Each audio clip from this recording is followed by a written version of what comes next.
Hello guys, welcome to the series जहां हम सारे के सारे स्कैम्स के बारे में देखेंगे। इंडिया में जितने भी स्कैम्स हुआ है सब कुछ डिटेल में देखेंगे। Start with this first episode जिसमें बहुत मजा आएगा। Stay tuned and let's start. तो कहानी उस शख्स की जिन्होंने पूरे एक दिन में 127 ट्रक सेबी के ऑफिस के सामने खड़ा कर दिया था।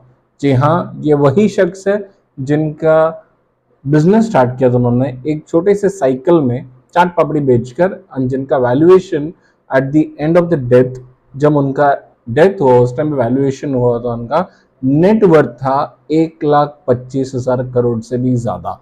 Right said. एंड जिनके पास एक एयरलाइन इंडस्ट्री थी, जिनके पास खुद की एक एयरलाइन इंडस्ट्री थी, जिन्होंने एक होटल इंडस्ट्री खरीदा था जिसका वैल्यूएशन इंडियन रुपीस में देखा जाए 4,500 करोड़। जी हाँ, 4,500 crore in the time of 2006। उस टाइम से हाँ, उन्होंने एक और चीज सबसे बढ़िया किया था। इंडियन क्रिकेट टीम को, मेंस इंडियन क्रिकेट टीम को स्पॉन्सर किया था सिंस 2001 टिल 2011। जी हाँ, अभी आपको माइंड में आ ही गया होगा कौन है वो शख्स। वो कोई और नहीं, सहारा ग्रुप के ओनर, फाउंडर सुब्रत रॉय, जिन्होंने किया 24,000 करोड़ से भी ऊपर स्कैम। जी हाँ, लेट्स स्टार्ट। जो स्टोरी स्टार्ट होती है उनके कहानी से, जहां उन्होंने ग्रेजुएशन कंप्लीट किया था मैकेनिकल इंजीनियर से। जॉब नहीं मिलने के कारण उन्होंने अपना बिजनेस स्टार्ट किया था खुद से। एक खुद के बाइक में से उन्होंने अपना बिजनेस स्टार्ट किया by selling chaat papdi to the streets and all the retail industries. ठीक है, अब वहां से रिटेल इंडस्ट्री में उन्होंने बिजनेस स्टार्ट करने एक टाइम पर उनको एक माइंड में आया कि यार लोगों के पास सेविंग्स का कोई स्कीम ही नहीं है। तब उनको माइंड में आया कि हमें भी अपना एक ऐसा टेक्निक स्टार्ट करना चाहिए ताकि लोगों के बीच में एक किस्म का बिजनेस स्टार्ट हो जाए हमारा। तब इन्होंने 1977 में दो जन ने मिलकर बिजनेस स्टार्ट किया जिसका नाम रखा सहारा। नाम से ही रखा गया है, नाम इसीलिए रखा गया था ताकि वो सहारा बने, लोगों का सहारा बने। अब ये इनका बिजनेस क्या था? इनका कुछ नहीं बिजनेस था। इन्होंने क्या सोचा, लोगों के बस स्कीम्स ने सेविंग करना है लेकिन सेविंग का कोई सारा नहीं है। आप मेरे यहाँ पर इन्वेस्ट करो, आपको 3 महीने में उसका डबल मिलेगा। जी हाँ, ये वो वाला लक्ष्मी चिट फंड नहीं है कि 2 दिन में पैसा डबल, नहीं। ये ऐसा था 3 दिन में 3 महीने में आपको मिलेगा 1 रुपए का 2 रुपए, और एल्स कितना भी इन्वेस्ट करो उसका आपको डबल मिलेगा। Right side. अब ये इनका टेक्निक कैसे काम करता था? सपोज रमेश से 500 रुपीज लिया at the on 1st of April को। अब इसको रिटर्न कब करना है? अप्रैल में जून, जून 1st को रिटर्न करना पड़ेगा। तब इन्होंने क्या, कब इनके माइंड में क्या आता है, रमेश को देने के लिए क्या करते, दूसरे एक पर्सन सुरेश से एक बिजनेस स्टार्ट, एक स्कीम ले लेते हैं। कब? 31st ऑफ मई में। अब उसको रिटर्न कब करना? 3 महीने बाद, ताकि वो 500 रुपीज जोड़कर यहाँ जोड़ ले, ताकि ये 500 प्लस 500,000 रुपीज उनको रिटर्न कर देते थे। राइट, ये वो टेक्निक था जो MLM में भी यूज होता है and network marketing and all सब में यूज होता है ये चीज। ठीक है, अब बोल सकते हो ये इसमें उनका फायदा कब होगा? फायदा क्या करते थे ये लोग, क्या कर दिमाग चलाते थे? सुब्रत रॉय ने बोला 3 महीने का स्कीम जैसे ही खत्म होता है वैसे ही उनको एक अलग लालच दे दिया जाए। लालच कैसा? लालच ऐसा कि 3 महीने आपने रखा डबल मिला, आप पूरे साल तक रखिए आपको 5 टाइम्स मिलेगा। राइट, लालच बुरी बला है लेकिन क्या करे, सबको खाना है। तो सब क्या करते थे, हाँ भाई एक साल में रखेंगे तो 5% मिलेगा, 5%, 5 टाइम्स मिलेगा, नॉट 5%, 5 टाइम्स रिटर्न में मिलेगा। अब इतना बड़ा रिटर्न सोचकर कोई भी इन्वेस्ट करना स्टार्ट कर देगा। अब यहाँ पर क्या करते थे, पैसे कैसे लाना है उनके लिए उन्होंने एक टेक्निक यूज किया। जो इन्वेस्टर थे उनको ही बोला गया आप एक काम करो, आप लोगों को लाया जाए, आप लोगों को लाकर यहाँ पर स्कीम्स में इंट्रोड्यूस करो। कहीं ये नेटवर्क मार्केटिंग जैसा नहीं लग रहा आपको? MLM टेक्निक्स, ये वही टेक्निक था। अब यहाँ कोई इन्वेस्टर्स बिना इसके कुछ नहीं करेगा, वो उनको क्या मिलेगा?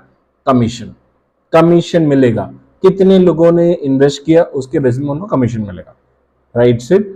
And the type of employment basis में सबसे okay, on the basis of employment Indian government, Indian railways अगर है फर्स्ट में है, second to Indian railways was Sahara group, जिन्होंने 1 लाख से जिन्होंने मोर देन 1,20,000 से भी ज्यादा एम्प्लॉयज रख दिए थे, just with the techniques that पैसा नहीं मिलेगा, सैलरी नहीं मिलेगा, लेकिन कमीशन मिलेगा, राइट से। तो आते हैं 1996 में।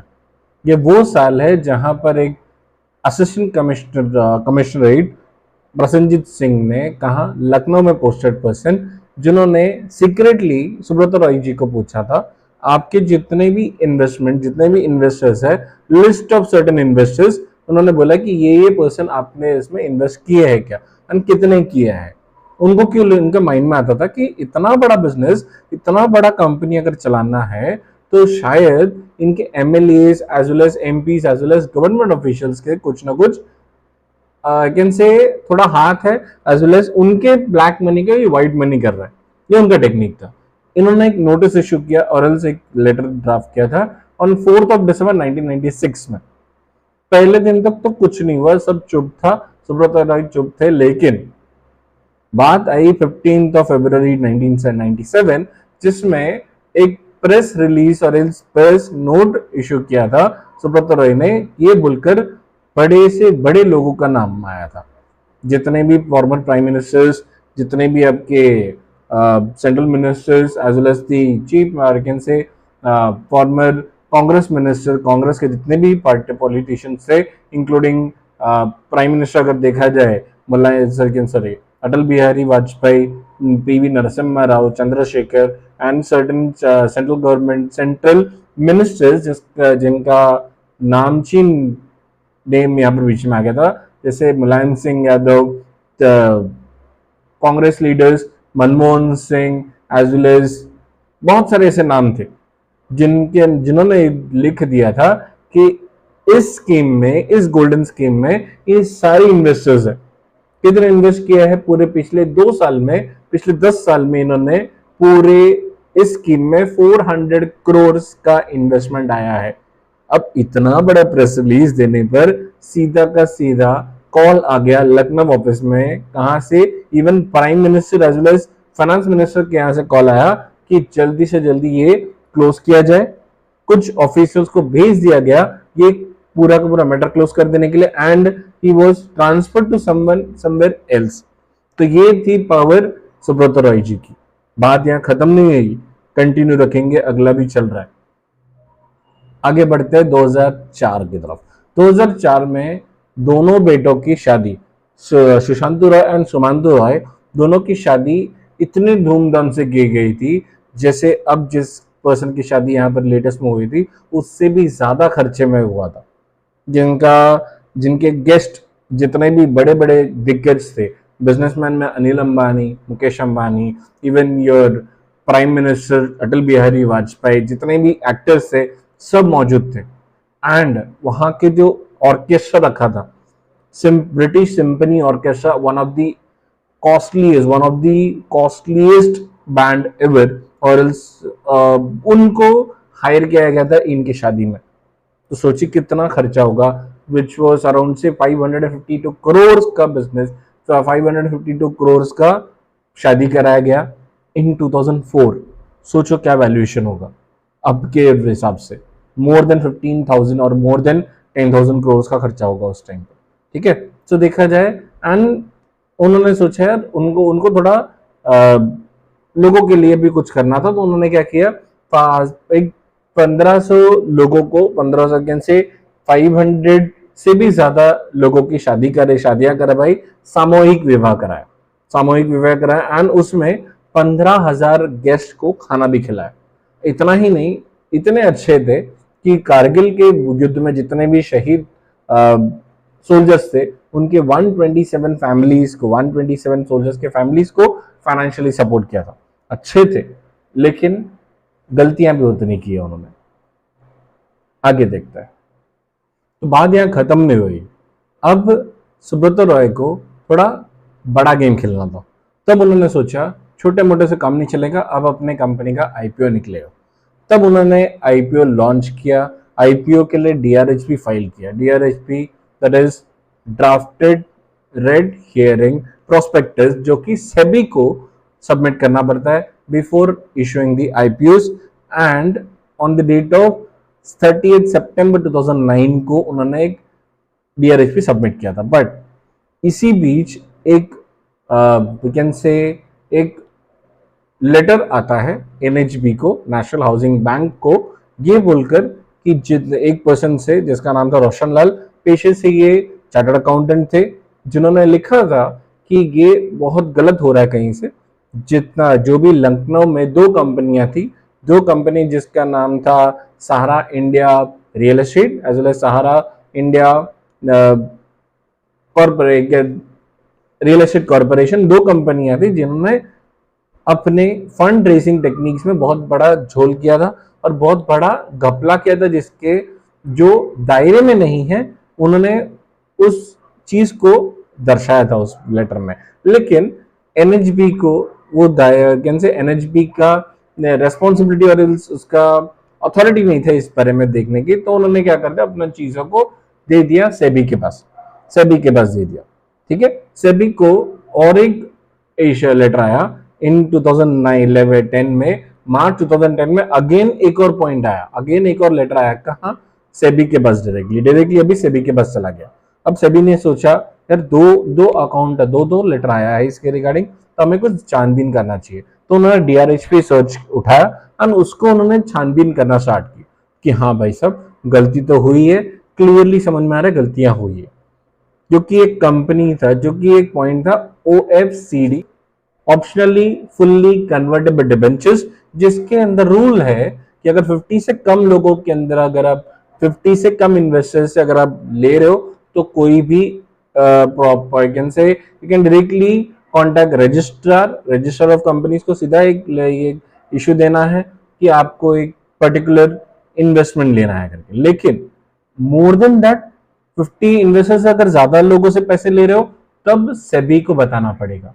लेकिन यहां सुब्रता रॉय ने सहारा ग्रुप से 2.5 करोड़ लोगों से पैसे रेज किया है with the help of this OFCD, लेकिन सेबी को बताया तक नहीं इसके रिगार्डिंग। तो सबसे बड़ी गलती थी, सेबी ऐसे आसानी से हार नहीं मानने वाला था। सीधा सेबी ने इलाहाबाद हाई कोर्ट में एक पिटिशन दे दिया और एल्स केस रेज कर दिया। लेकिन इलाहाबाद हाई कोर्ट के जितने भी ऑफिसर्स थे वो थे इन्फ्लुएंस विद सुब्रता रॉय, उन्होंने अपने फेवर में डाल दिया वापस।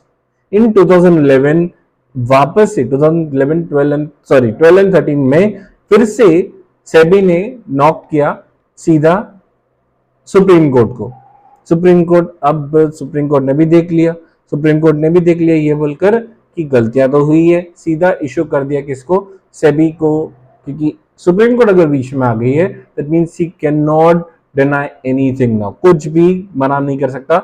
सुब्रता रॉय के अगेंस्ट आ गया पूरा फेवर, सेबी के फेवर में आया है सर, सब सेबी के फेवर में आया। तो सेबी ने पहले ही पॉइंट में बोल दिया जितना भी आपने ओएफसीडीज इन्वेस्टर्स से लिया है पूरा का पूरा विद इंटरेस्ट 15% इंटरेस्ट से ज्यादा आपको 15% इंटरेस्ट पे आपको लोगों को रिफंड करना है, which was 25,000 crores of that amount। जी हाँ 25,000, which was the one of the largest or else largest amount of fine which was imposed by Supreme Court till now। 25,000 crore आपको रिटर्न करना है।